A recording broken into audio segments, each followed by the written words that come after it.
Thank you for making the time to do this. Yeah, thanks for being patient, man. We've been trying to work this out for a while. I mean, you're a busy man, so I appreciate the time. Yeah, hell yeah. Let's take it back to the Royal Rumble when the botched finish, right? Yeah. You're standing there in the ring. Yeah.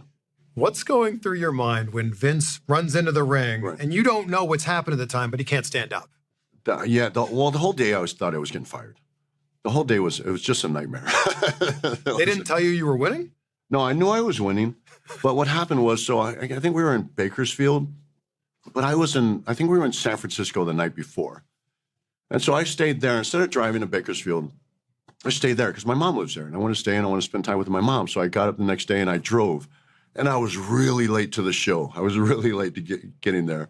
And I knew that I was supposed to go over that night. And it was like a big deal. And I was going to go to WrestleMania.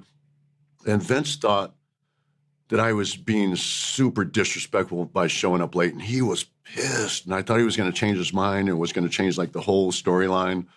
And so I got there and he reamed me out as soon as I got there. But then the match and it was botched and I totally take blame for it because I went over. I knew what the finish was and I just went over. And thank God we landed when we did kind of, at the same time. Yeah. It was a miracle. And then when I saw Vince coming down, I was like, getting fired. Most of my career until like later in my career, I throughout my career, especially in OVW, I thought any day now I'm getting fired. I was just so happy to be there. At what point do you realize he's torn both quads? I think like later on, I didn't realize during the match, I didn't know why he was sitting there. I had no idea what was going on. And I was just worried about the match. And then they got him out of there. I think I found out later on. And the funny thing was, so I think, I can't remember where we were at like the next day, but it was the next day. And I got to the building and somebody immediately said, Vince wants to see you in his office. And I was like, here it comes. So I went to his office and my heart is beating. I'm like, just in my head, packing my bags.